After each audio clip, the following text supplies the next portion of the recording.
evolution is that it doesn't change what we are doing, but it changes us.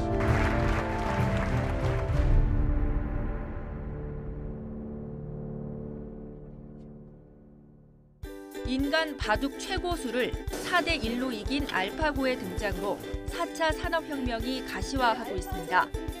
엄청난 양의 정보, 빅데이터를 순식간에 분석해 의미 있는 가치를 찾아내는 인공지능이 만들어내는 변화입니다. 인공지능에 의한 일자리의 소멸과 부의 편중 등을 해결하기 위한 적극적인 대응은 4차 산업혁명에 해결해야 할 과제로 꼽힙니다. 예, 제가 하는 연구가 계산화학으로서 촉매 반응을 개발하는 그런 일이 됩니다.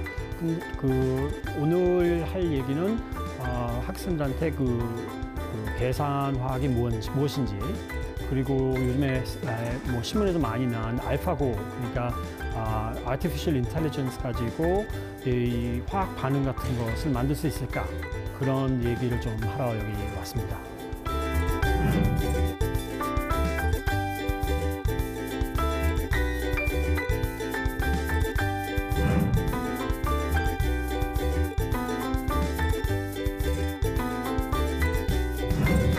예, 그러면은 이제 알파고를 우리가 이제 알파고라는 것이 진짜 새로운 게 아니거든요. 알파고가 이제 요즘에 뉴스 같은 데 많이 떴는데, 우리 과학에서 그리고 artificial intelligence 같은 데에서 쓰는 거는 그렇게 새로운 것이 아닙니다. 임플리멘테이션은 새로운 거고, 그 바둑에 도전을 했다는 거는 새로운 일이지만, 그 있는 테크놀로지는 기술은 벌써 옛날부터 다 알고 있는 기술인데, 이제 바둑 인공지능이라 하면 제일 처음에 이제 제일 중요한 일은 무엇이냐면, 무슨 바둑을 두다든가, 아니면 화학을 하든가, 뭐를 하든가, 아니면 자동차를 타다든가, 아니면 무슨 그림 같은 걸 이렇게 봤을 때 이게 그림이 뭐다 하고 알아내는 거. 그것을 제일 중요한 것은 뭐냐면 그 사실, 그러니까 우리 리얼 라이프에 있는 것을 컴퓨터에다가 프로젝션을 어떻게 시킬 거냐.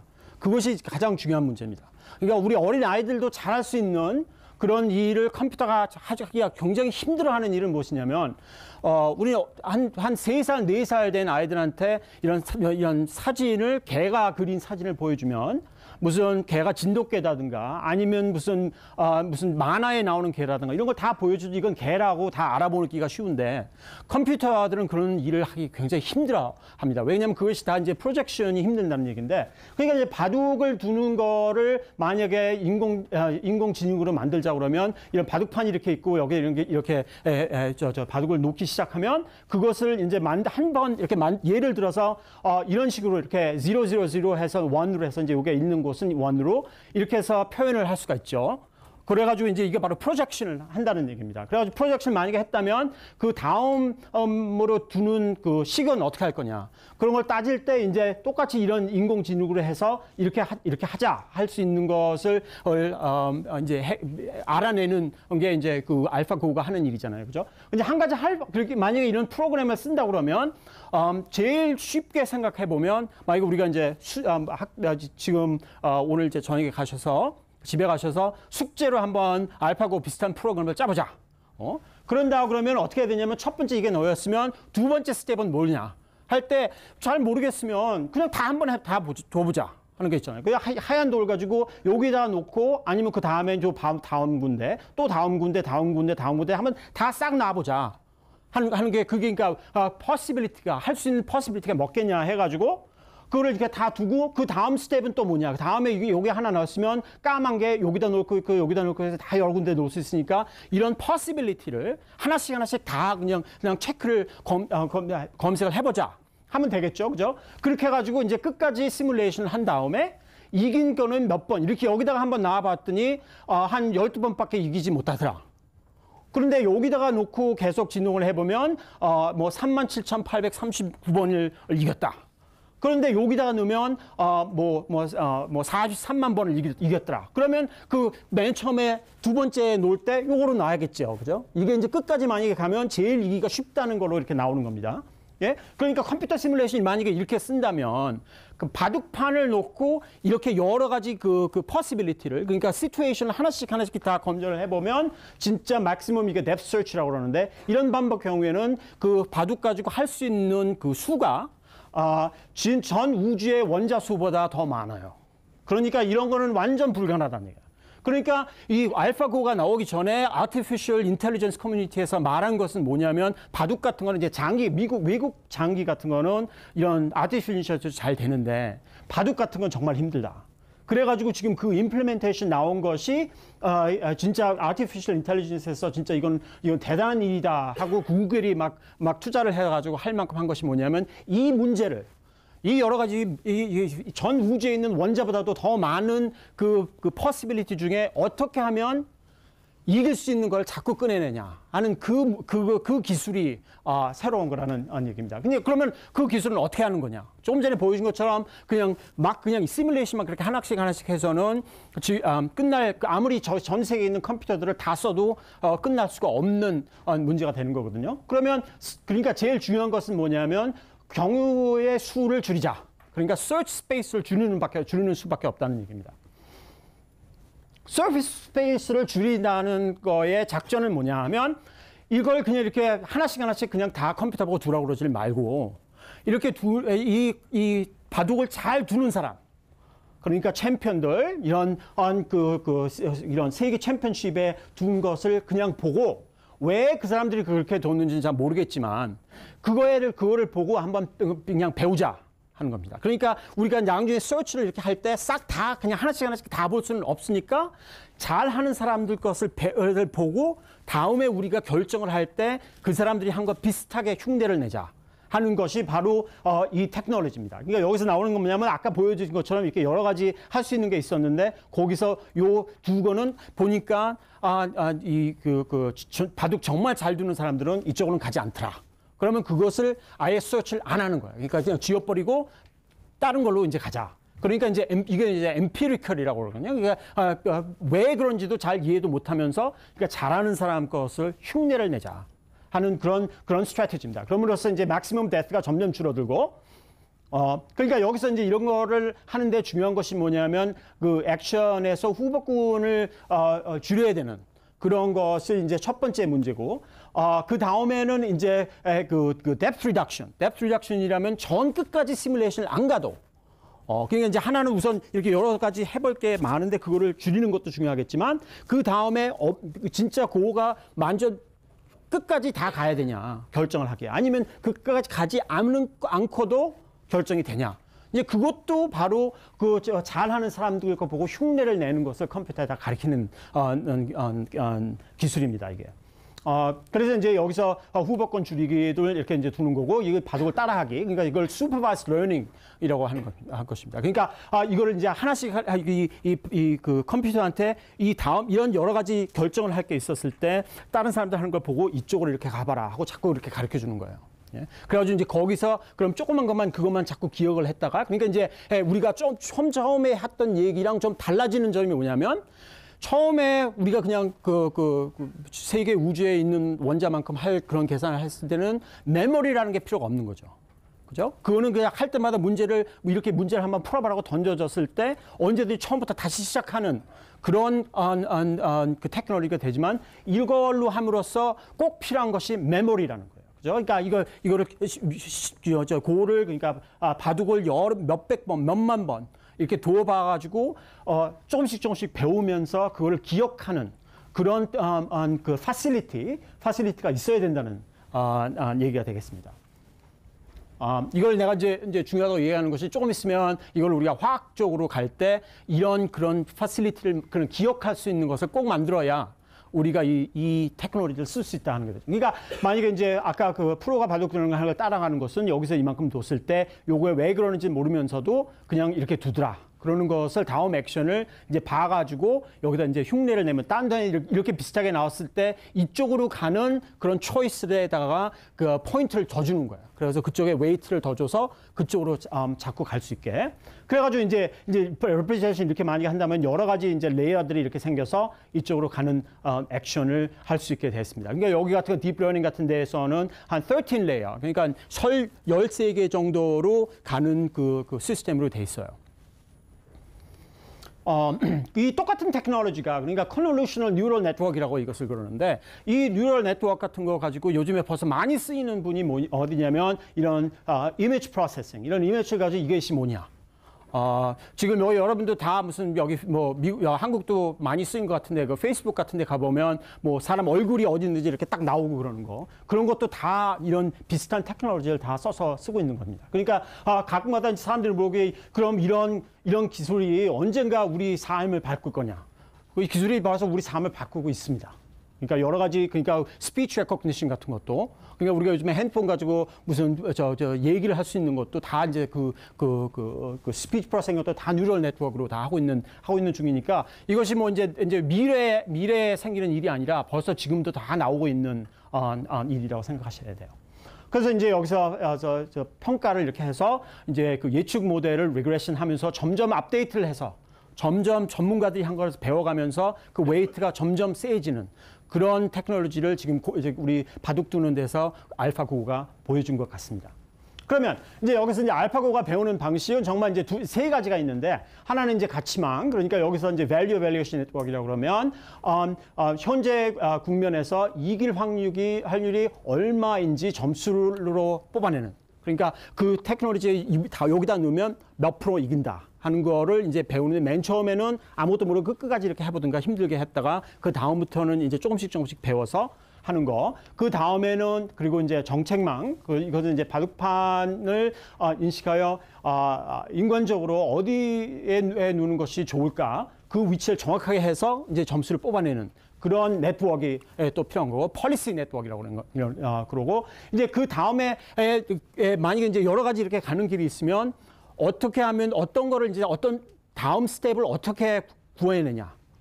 그거 할 때는 몬테카를로라고 해요. 몬테카를로라는 게 왜 몬테카를로라고 나오냐면 몬테카를로가 지금 유럽에서 도박을 제일 많이 하는 군대거든요. 그러니까 몬테카를로 서치라는 것은 그냥 어느 정도까지 이제 웨이팅을 해서 갈 수 있는 후보들을 다 찾아놨으면 거기서 어디가 어디 갈지도 모르니까 그냥 랜덤으로 그냥 아무 데나 가자.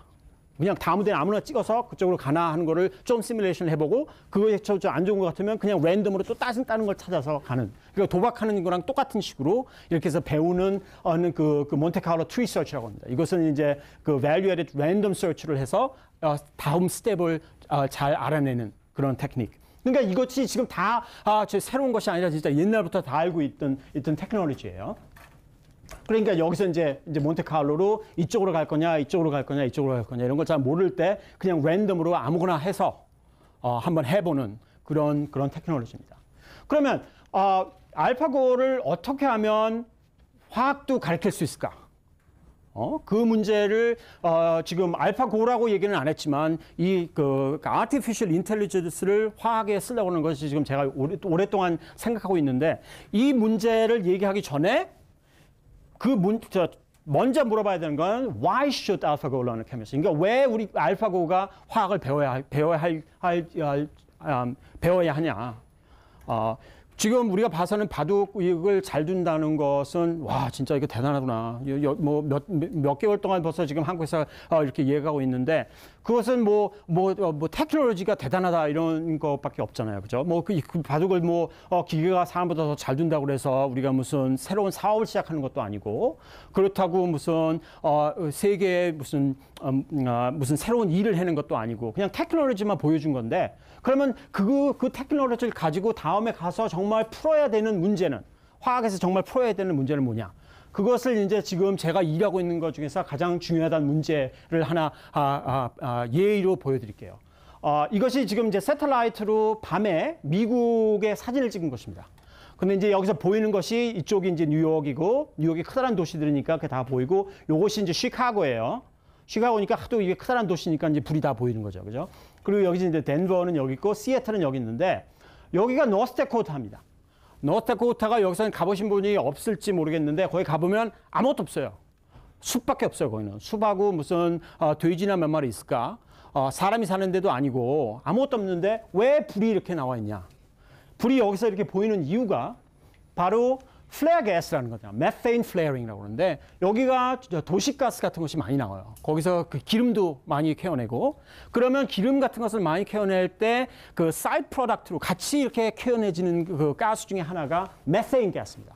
메테인 가스라는 거는 그러니까 알키닐 중에 가장 간단한 CH 본트를 가지고 있는 물질인데 이 메테인의 문제는 뭐냐면 메테인 가스가 우리 지금 도시가스가 있는 것이 메테인이거든요. 메테인 가지고 이제 도시가스 쓸 수 있고 그리고 태울 수 있고 우리 많이 쓸 수가 있는데 문제는 뭐냐면 메테인을 운반할 수가 없어요. 이런 가스니까 운반을 하려면 그냥 풍선에 이렇게 하나씩 들어올 수도 없고 그 커다란 그 양을 가져와야 되니까 프레셔를 넣어서 액체로 만들어서 가져와야 되는데 메테인을 액체로 만들자 그러면 프레셔만 올라가야 되는 것뿐만 아니라 온도도 낮아야 돼요. 그렇다 보면 메테인을 이런 아무도 안 사는 데서 뉴욕이나 시카고 같은 데다가 운반을 해보면 그 메테인에서 받아올 수 있는 에너지보다 그 운반을 하자고 집어넣은 에너지가 더 많아서 그렇게 가져올 필요가 없어지는 것입니다. 그러니까 지금 사우디아라비아에 가서 이런 기름 나오는 데 같은 데 보면 거기서도 메테인 가스가 거의 한 30%까지 거기 있는 카본 컨텐트가 그러니까 그 카본 컨텐트가 다 메테인 가스거든요. 근데 그거를 운반을 어떻게 할 줄 몰라가지고 지금 그냥 태워버리는 수밖에 없습니다. 이걸 왜 그냥 태워버리냐. 만약에 이 메테인을 태우지 않고 그냥 노출을 시킨다면 지금 카본 다이옥사이드, 그러니까 CO2가 우리 지금 그 날씨를 변경시킨다고 크다는 말이 있는데 메테인 가스가 CO2보다 한 25번 정도 더 나쁩니다. 그러니까 우리 그 온도를 올리고 그러는 거예요. 그러니까 만약에 CO2를 이걸 태우지 않고 그냥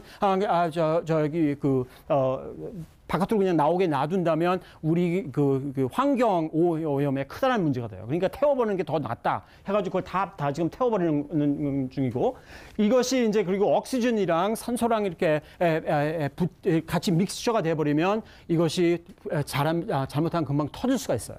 엑스플로전이 하도 많기 때문에 가장 할 수 있는 법이 그냥 이렇게 다 태워버리는 것입니다. 그러니까 만약에 이제 사우디에 어디서 기름 파는데 아니면 이런 노스다코타 같으면 언제든지 하루 종일 24시간 동안 이렇게 불이 타는 데가 있습니다. 바로 그것이 아까 이제 여기에 이렇게 보이는 거예요. 근데 이제 그래가지고 스타틱스를 보면 2011년에는 메탄가스를 태워버린 메탄가스가 이만큼입니다. 얼마인지 이게 지금 150 billion이라고 하는데 한국으로는 어떻게 하시는지 한번 쉬어보세요. 예, 전 잘 칠지도 모르겠습니다. 이게 이제 메탄가스 이걸 다 태워버렸고 2012년에는 전 한국에서 쓴 도시가스가 이거의 한 3분의 1밖에 안 됩니다. 그러니까 한국에서 쓰는 도시가스의 3배를 매년 전 세계에서 그냥 태워버린다는 것이 지금 우리 시츄에이션이 바로 이것입니다. 근데 만약에 이거를 그럼 2015년에 지금 그 헨리 합이라는데 헨리 합 내추럴 가스 스폿 프라이스가 지금 전 세계적으로 그 도시가스의 그러니까 메테인에 얼마냐 하는 그 가격인데 그 가격이 지금 $77 그러니까 1000 퀵미터가 그 77달러였어요. 그거를 만약에 돈으로 계산을 해보면 11.6 빌리언 US 달러를 매년마다 우리가 태워버리는 거고 한국 돈으로 이걸 하면 13.8조 원. 이것이 대단한 돈을 그냥 태워버린다는 그런 문제입니다, 요즘에. 그래서 이제 화학적으로 그러면은 이 메탄가스를 좀 바꿔버리면 안 되냐. 이거 어떻게 우리가 지금 트랜스포트를 좀 쉽게 할 수 있는 걸로. 메탄가스랑 좀 비슷한 화학품이 트랜스포터가 쉬운 것은 뭐냐? 메탄올. 메탄에서 메탄올 가는 거는 그 CH 본트 하나를 그냥 빼버리고 거기다 OH만 달면 메탄올이란 말이에요. 그죠? 그러면 메탄올은 뭐 이건 액체거든요. 그러니까 만약에 우리가 메탄을 메탄올로만 만들 수 있다면 그러니까 촉매 반응으로. 이제 그러니까 제가 왜 우리 지금 맨날 하는 일이 촉매 반응을 개발하는 사람인데 이제 왜 내가 이 문제를 얘기하는지 이제 아실 수 있죠. 그죠? 촉매 반응을 만들어서 메탄을 메탄올로 만든다면 이것을 그냥 쉽게 트랜스포트를 할 수 있지 않냐. 그러는 문제 때문에 이제 화학적으로 생각을 해봤는데 문제가 뭐냐면 메테인은 non-polar. 그러니까 non-polar bond들은 우리가 화학 반응을 하기가 굉장히 힘들어요. 그리고 이 CH 본드가 굉장히 세고 굉장히 안전한 CH 본드이기 때문에 thermodynamics, 그러니까 지금 학교에서 배우는 thermodynamics하고 kinetics라고 있는데 thermodynamics가 너무 이 메탄이 안전하기 때문에 화학 반응을 하기 힘들고 그리고 화학 반응을 하려면 무슨 다른 솔벤트에다가 이게 녹여져야 되거든요. 그래야 우리가 뭐 카탈리스 하면 그 녹여야지 이 가스 가지고 이렇게 반응하는 게 힘든데 이 메탄은 이 녹는 솔벤트도 없어요. 그러니까 가스로 계속 밖에 있기 때문에 그렇기 때문에 굉장히 힘들고 뭐 아이오니제이션 포텐셜도 높고 그렇습니다. 그러니까 이제 여기서 만약에 우리가 반응을 할 수 있다면 그 트랜스포트인데 이거 트랜스포트를 해와서 이제 태워버리고 메탄올을 태워버리고 그러는 것도 좋은데 그거보다 이제 한 발 더 가서 우리 화학과 쪽에서 보는 거는 지금 봐가지고는 우리가 석유가 점점 달라진다고 얘기하잖아요. 석유가 이제 거의 없어지고 점점 비싸지고 그러니까 석유를 만약에 다 무슨 태양 에너지로 바꾸자. 뭐 이러는 얘기들이 많아요. 그죠? 이제 무슨 전기로 다 이제 하자. 그거는 그러면은 뭐 에너지 쪽에서는 다 좋은데 만약에 우리가 진짜 석유가 하나도 없어져서 그냥 태양 쪽으로 에너지를 다 구한다 그러면 우리 화학품은 어디서 가져올 거냐 하는 문제가 생깁니다. 왜냐면 지금 우리가 화학품 만드는 거 여기 이런 데 다 보이시는 플라스틱 같은 거 이거 다 석유로 만드는 거거든요. 근데 석유가 다 없어질 경우에는 그 에너지는 어떻게 다른 데서 구할 수 있다 하더라도 화학품을 만들 수 있는 마테리얼 그거는 어디서 가져올 거냐. 그러니까 우리가 화학가들이 만들어내는 것이 이런 메테인 같은 그런 많이 있는 그 물질을 화학품으로 만들 수 있는 기술을 개발을 꼭 해내야 되는 거예요. 그러니까 우리 화학과들에서 봐서는 그게 에너지 크라이시스보다 나중에 만들 그 재료 크라이시스가 온다는 얘기입니다. 근데 그거를 하기 위해서 반응을 이렇게 만들어야 되는 일이 있는데 이제 지금 제가 이번 2016년에 그 미국에서는 그런 브레이크스루라고 그러는 일이 됐어요. 이게 이제 제 데니얼 민디올라라는 사람이 저랑 벌써 거의 한 15년 동안 가장 친한 친구라고 얘기하는 사람이 이 사람이 지금 이제 University of Pennsylvania, 필라델피아에 있는 UPenn의 교수인데 이 사람이랑 이제 저랑 둘이 일을 해서 만들어내온 반응이 이게 저기 참 안 보이네요. 아주 멋있게 IBS에서 만들어줘가지고 이게 지금 지구가 이렇게 불타고 있는데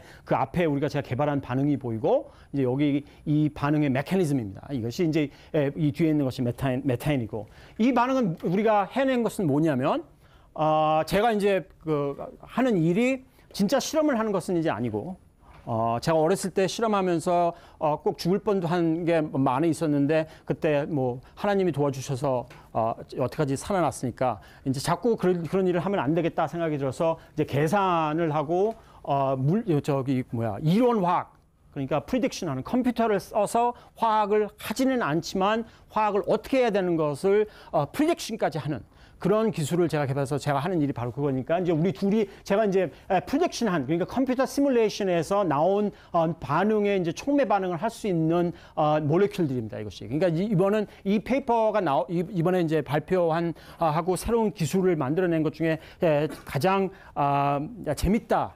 하는 것 중에 저쪽에 봐서는 재밌다 하는 것은 뭐냐면 이것은 정말 여태까지 지금 그렇게 힘들다는 반응 그러니까 CH 액티베이션을 메테인 가지고 하는 반응이 안 되는 것을 지금 컴퓨터 가지고 시뮬레이션을 해서 이리디움을 이렇게 만들면 반응이 분명히 갈 것이다 하는 것을 얘기를 해서 제 친구가 가가지고 만들어서 실험을 해봤더니 정말 우리가 얘기한 것처럼 나왔어요.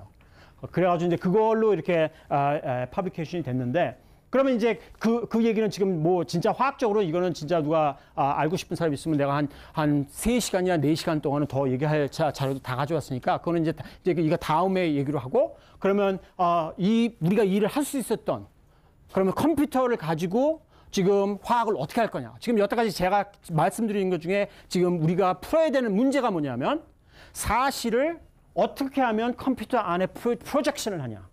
아까 바둑 두는 것도 보여드렸죠. 그죠? 그러면 화학을 하는 거는 어떻게 지금 하고 있느냐. 조금 전에 내가 말씀드린 건 이것도 우리가 컴퓨터 시뮬레이션으로 다 했다는 그런 얘기를 드렸는데 그거에 대해서 조금 얘기를 드릴게요.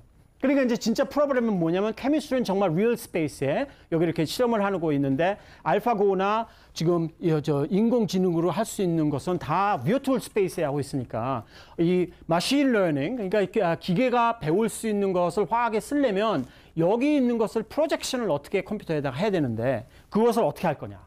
어떻게 하는 거냐면 아주 쉽게 합니다.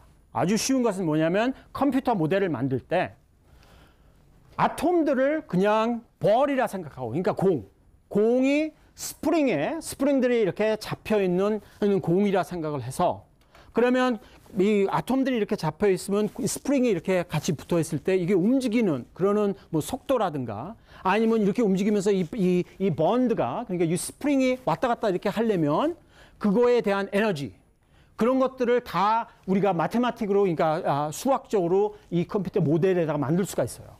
그래가지고 그렇게 해서 만들어가지고 그러면 이 몰레큘이 규정이 어떻게 생기고 이 생긴 형태가 어떠냐 그런 것을 볼 때 그러면 진짜 메커니컬 모델에 스프링이 이렇게 붙은 것이 컴퓨터 시뮬레이션 해보니까 이렇게 돌아가는 것을 우리가 계산을 할 수가 있습니다. 그런데 이제 한 가지 문제는 이것이 돌아가고 이러는데 그러는 데의 그 법은 그 돌아가는 법은 그리고 에너지가 얼만큼 들어가서 얼만큼 움직일 거냐 그러는 식을 어떻게 해오는 거냐면 그것은 이제 뉴토니안 로 그러니까 지금 여기서 물리학에서 배우는 뉴턴이 한 뉴턴이 알아낸 그 형식 그거를 이제 써서 그거를 써가지고 이 몰레큘에 대해서는 시뮬레이션을 할 수 있습니다. 근데 이제 그걸로 이렇게 해보면 문제가 뭐냐면 이것도 잘 되긴 잘 되는데 문제는 그 원자까지 가면 그 뉴턴이 알아낸 그 물리적인 법이 맞지가 않아요. 틀린 점이 많습니다. 근데 이제 많이 배웠던 게 뭐냐면 퀀텀 메커니컬 월드. 퀀텀 메커니컬 월드에 가보면 엘렉트론이나 뉴클리아이들은 우리가 보통 움직이는 것 같이 움직이지 않고 속도도 퀀타이스라고 그럽니다. 속도도 그냥 조금씩 이렇게 빨라지는 것이 아니라 속도를 쭉 가다가 에너지를 더 주면 계속 에너지를 더 줘도 에너지를 안 받다가 갑자기 그냥 팍 속도만 바뀌어버리고 막 그러는 이상한 일이 일어나는 게 많아요. 그 일을 제일 처음으로 정확하게 해석할 수 있는 것을 얘기한 사람은 이 사람 슈로딩거. 이게 이제 슈로딩거 이퀘이션을 한번 써본 것입니다. 이게 이제 어떻게 됐든 이제 수학을 많이 잘 할 줄 아는 사람들이 하는 일이죠. 그리고 이제 아인슈타인은 퀀텀 메커닉스를 믿지 않았지만 아인슈타인은 뭐 퀀텀 메커닉스는 자기 잘 이해도 안 가고 뭐 이상한 사람들이 하는 일이다. 나는 그거 믿지 않는다. 그렇게 얘기를 하면서도 퀀텀 메커닉스에 개발하는 데 굉장히 일을 많이 했어요. 그리고 이제 이 두 분보다 내가 생각할 때 우리 화학 쪽에 화학에 쓸 수 있는 퀀텀 메커닉스를 많이 이제 일을 해준 분이 바로 그때 연세가 어떻게 되는지도 모르고 내가 갔던 로버트 파. 이 사람이 UNC에 있는 파라는 분이 제 눈에 보기에는 아인슈타인이나 슈로딩거나 비슷한 정도로 큰 인물이라 생각합니다. 이제 그분이랑 한 일도 여기다 한번 좀 적어봤어요. 그러니까 이제 이런 이제 아톰이 이렇게 많이 생긴 거를 이제 시뮬레이션을 다 할 수 있다는 겁니다. 이제 이런 계산 같은 것도 이제 그냥 뉴턴이 한 얘기처럼 이렇게 움직이는 것이 아니라 이제는 엘렉트론을 집어넣고 엘렉트론이 어떻게 움직이냐. 그걸 퀀텀 메커닉스까지 정확하게 계산을 해보면 이제 아까 얘기했던 반응 같은 것도 다 시뮬레이션으로 할 수 있다는 게 나옵니다. 그러니까 이제 보통 화학가들은 원래 이제 실험도 아까 보였지만 실험도 많이 하고 뭐 이러는데 이것인 제 연구소는 이렇게 생겼습니다. 이제 그냥 컴퓨터들이 이렇게 여러 개가 있고 그리고 이제 학생들한테는 조금은 지금 내가 서 있는 컴퓨터가 제가 인디애나 유니버시티에 있을 때 쓰던 컴퓨터인데 이것을 하나 사는데 한국 돈으로 한 150억 정도 들었습니다. 한 150억 정도 이만큼 컴퓨터를 가지고 쓰다 보니까 이제 제 사무실은 좀 이렇게 생긴 거죠. 여기 이제 그 몰레큘 우리가 계산한 몰레큘들 이거는 뭐 DNA가 없고 이거는 여기는 이제 그 아밀로이드라는 프로틴이 아밀로이드라는 프로틴은 이제 그 알츠하이머스 디지즈가 나올 때 두뇌에서 찾는 그런 프로틴입니다. 그것에 이제 우리가 제 시뮬레이션을 해서 일을 본 게 있어가지고 그걸 여기다 한번 이렇게 그려봤습니다. 그러면 이제 제가 쓰는 그래서 프로그램의 이름이 프레딕터라는 프로그램인데 이제 알파고가 아니라 제가 쓰는 프로그램은 프레딕터입니다. 이제 알파고 같이 그 아티피셜 인텔리전스가 아직 좋지는 않지만 그렇게 좋지 않은 이유가 그게 굉장히 힘들거든요. 그러니까 이제 학생들이 좀 많이 도와주고 그래야 되니까 이 안에 공부 잘하는 학생들은 카이스트를 좀 오세요. 그래가지고 이 일 좀 같이 도와주고. 그러니까 이제 만약에 이 컴포넌트들은 뭐냐, 우리 프리딕터의 컴포넌트는. 그러니까 이제 우리가 프리딕터한테 물어보는 거는 How can I activate methane? 그 methane 같은 거에 CH 본드를 어떻게 끊을 수가 있냐? 그런 질문을 던져줬을 때 이제 해야 되는 것은 뭐냐면 아까 보여드렸던 inference engine이라고 합니다. inference engine이면 이건 이제 생각하는 엔진. 그 생각하는 엔진은 여기서 이제 chemical logic based on quantum calculation. 그러니까 아까 말씀드렸잖아요, 그죠? 이 컴퓨터가 배우려면 이렇게 해봤더니 잘 되던데 다르게 했더니 안 되더라. 그런 경험을 할 수 있어야 된단 말이에요. 근데 그 경험을 우리가 실험해서 컴퓨터한테 가르쳐 주려면 이게 말이 안 되거든요. 왜냐면 아까 전번에 저기 그 알파고에서 본 것들은 알파고가 그 정도 일을 잘하기 위해서 바둑을 두어 본 것이 한 우리가 지금 전 인조가 바둑을 두었던 그래서 레코딩이 됐던 그 바둑 판들은 싹 다 한 번씩 본 거예요, 이 컴퓨터가. 그러니까 우리가 이 케미스트리를 이런 알파고 같은 그 컴퓨터에다가 가리키려면 지금 우리가 한 화학 반응을 막 개발하고 이렇게 일한 적이 한 150년 정도 되는데 150년 한 200년 되죠, 그죠? 그거에서 했던 결과를 다 갖다가 가르쳐 줘도 데이터가 너무 작다고 나온다는 말입니다. 그러니까 우리가 꼭 필요한 것은 뭐냐면 컴퓨터가 사람 없이도 이 반응이 가는 건지 안 가는 건지, 이 반응이 잘 되는 건지 안 되는 건지. 그러니까 바로 그 decision tree, 아까 그 네트워크 보여줄 때 그 네트워크를 보여주는 데이터 피딩을 컴퓨터로 꼭 해야 된다는 결론이 나오는 겁니다. 그래가지고 지금 아까 보여준 것처럼 그 퀀텀 케미스트리로 해서 반응 같은 걸 정확하게 잡아서 컴퓨터가 이게 맞은 건지 틀린 건지 자기가 알아서 할 수 있게. 그걸 만약에 한다면 그래도 이제 지금 태스크는 굉장히 힘든 겁니다. 왜냐하면 그런 반응하는, 그 계산하는 게 쉬운 것은 아닌데 요즘 컴퓨터들이 하도 많아져가지고 그런 것도 이제 크게 좀 할 수 있어요. 그래가지고 이제 그 인퍼런스 엔진을 아까 얘기한 것처럼 똑같은 로직으로 이렇게 하면서 이제 꼭 그래가지고 아까 말씀드린 것처럼 이런 세계에서 뭐 할 수 있는 반응을 싹 다 한번 해본다. 하는 게 아까 그 우주에 있는 원자보다 더 많다 하는 그런 똑같은 문제가 나오니까 그렇게 해서는 안 되니까 메모리가 필요하다. 얘기한 것처럼 이제 메모리가 여기 있습니다. 그래서 long-term 메모리를 이제 컴퓨터 지오메트리라고 우리가 아까 말한 것처럼 웨이브 펑션이라는 그런 것들을 다 이제 저장을 하는 패실리티가 꼭 있어야 돼요. 그럼 이 저장하는 거는 이건 어떻게 하냐? 그런 건 여기 지금 집에 가서 오늘 숙제로 가서 이렇게 들여다보시면 SQL이라는 것입니다. SQL 서버가 다 이거 보면 오픈 소스거든요. 그러니까 무슨 돈 낼 필요도 없이 가서 그냥 다운로드만 하면 되는 그런 데이터베이스 시스템. 데이터베이스 시스템을 열심히 공부하세요.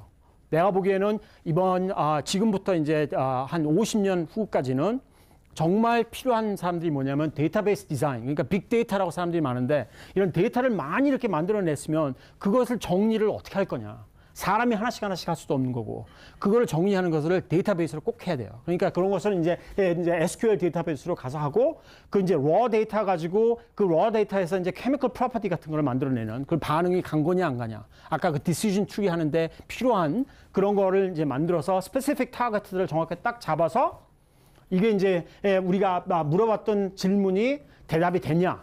대답이 됐으면 prediction을 해서 실험하는 사람 보고 가서 해봐라. 하고 얘기를 하는 거고 실험이 그게 안 됐으면 이제 다시 들어가서 다시 계산을 해서 스페시픽 타겟을 해서 커뮤니케이션을 이제 이런 것들을 사람이랑 커뮤니케이션을 하든가 아니면 사람이랑 커뮤니케이션 하지도 않고 그 아까 보여드렸던 그 컴퓨터 150억 주고 샀다는 컴퓨터 그 컴퓨터랑 이제 연결을 해서 계산을 해서 다시 이쪽으로 가서 하는 이터레이션을 할 수 있는 그런 거를 지금 개발을 하고 있는 중입니다. 그러니까 정말 그 알파고 같은 그런 테크놀로지를 쓰진 않았지만 우리가 쓸 수 있는 artificial intelligence 가지고 아까 사이언스 논문 보여드렸던 그 논문 개발하는 것에 한 6개월 정도밖에 안 걸렸습니다. 그 원래는 그 정도 되는 반응을 개발을 하려면 적어도 한 4년에서 5년 아니면 6년 운이 좋으면 그 정도 되는데 이것을 굉장히 시간을 줄일 수가 있었던 그런 것이 지금부터 보여요. 그러니까 이제 저희 그룹에서 하는 일이 이것을 좀 더 그 알파고 비슷한 식으로 그 AI를 점점 더 잘 개발을 꼭 하고 있는 중이에요. 이제 인터페이스가 우리가 쓰는 인터페이스가 이렇게 생겼고 여기서 이제 반응 같은 걸 이렇게 그리면 바루나라는 그 뒤에 머듈이 이제 세이빙도 다 하고 커뮤니케이션도 하고 막 왔다 갔다 이렇게 하는 것이 있습니다.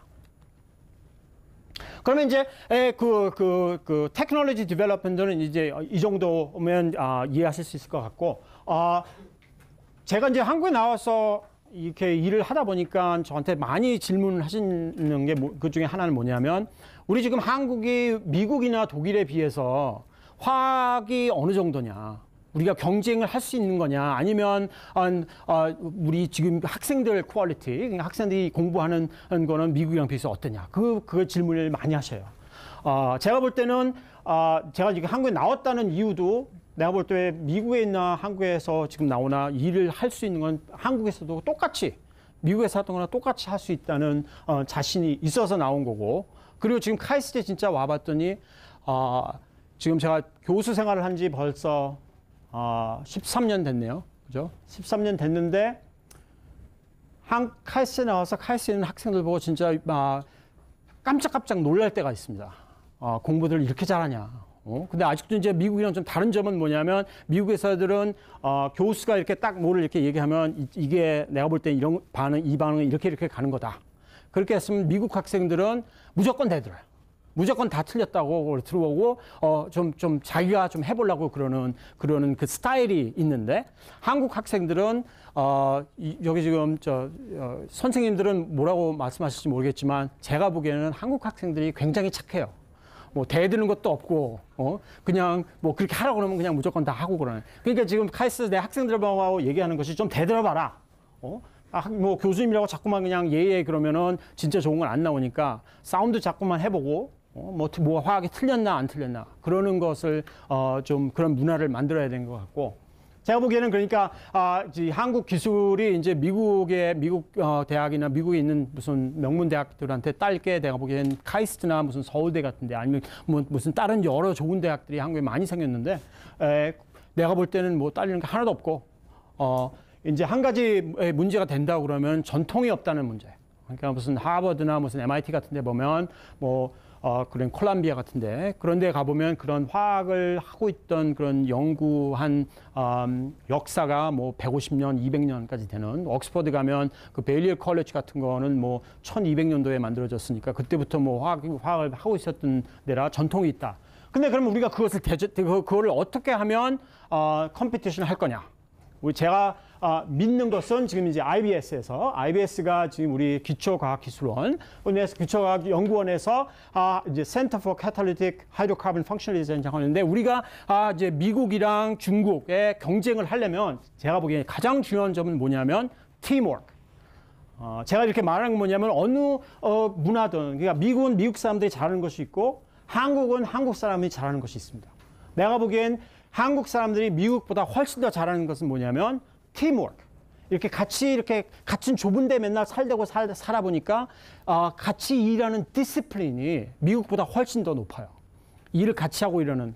그러니까 내가 보기에는 이렇게 교수들이 미국에서는 다 이제 혼자 공부들을 하고 있는데, 그러지를 말고 우리 IBS에서 하고 싶은 일은 뭐냐면 우리 여럿이 같이 일을 하나를 하자. 그러니까 고를 하나를 잡아서 여럿이 같이 일하는 그런 것을 지금 하고 있습니다. 그러니까 이게 어느 정도까지 이제 얘기가 다 된 것 같고, 그러면 맨 처음에 내가 우리가 물어봤던 질문, 알파고가 화학 반응도 배울 수 있을까? 답은 yes, 배울 수 있습니다.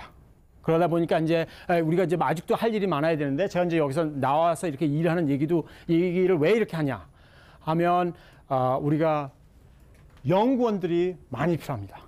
지금 카이스트에 우리 그 IBS 단체만 해도 연구원들이, 그러니까 대학원생, 포스트독들 뭐 이런 사람들 다 합쳐서 한 90명 정도 일하고 있는데, 전 카이스트 화학과에 일하고 있는 사람들이 한 400명에서 한 500명 정도 되고 있는데, 지금도 우리 아직도 진짜 일 잘하는 사람들, 공부 못하는 사람들은 올 필요 없고 공부 잘하는 사람들만 자꾸 우리 쪽 화학과 과학, 그러니까 여러 가지가 필요하니, 좀 전에 보신 것처럼 제가 원래는 화학을 할 사람이 아니죠. 제가 화학보다는 컴퓨터를 더 잘하니까 그러니까 그러니까 학생들이 뭐 많이 질문하는 것 중에 그러면은 나는 무엇을 해야 되냐, 어떻게 미래에 가는데 어떻게 결정을 하냐. 제 경험에서는 뭐 다른 생각해서 결정한 것이 아니라 제가 결정한 것은 그냥 제가 제일 재밌다 생각한 화학을 이렇게 벌써 거의 20년, 30년 동안 공부를 하면서 화학 공부가 공부라고 이게 힘든 공부라고 생각해 본 적이 없거든요. 지금도 우리 단장님한테 얘기하면 안 되지만 지금도 월급을 안 줘도 할 만한 일을 월급을 줘가면서 한다는 게 지금 내가 이해가 잘 안 가요. 근데 자녀님한테 얘기하지 말고 우리. 그러니까 이 생활을 계속 이렇게 하면서 느낀 것이 뭐냐면 딴 사람들은 일이라고 그러는데 내가 보기에는 일이 아니고 이건 장난치는 거 정도밖에 안 되는 거라 생각이 드니까 뭐 일을 하면서 지치는 것도 없고 지금 뭐 내가 한국에 이렇게 혼자 나와서 토요일이고 일요일이고 뭐 잘 모르고 이렇게 계속 일만 하고 있거든요. 그러니까 뭐 기숙사에 있으니까 바로 내 바로 옆에 있으니까. 그러니까 뭐 눈만 뜨면 가서 하는 게 일이 아니라 그냥 내 눈만 뜨면 하는 일이다 하고 생각이 들면서 하니까 이렇게 일을 하는 사람이랑 경쟁하기 힘들어요. 그래서 이걸 일이라 생각하면 그러니까 나랑 경쟁하는 사람들한테는 굉장히 피곤한 인간이 돼버렸습니다. 그러면 그만 뭐 시간도 거의 다 됐고 이제 마쳐보겠습니다. 예, 고맙습니다.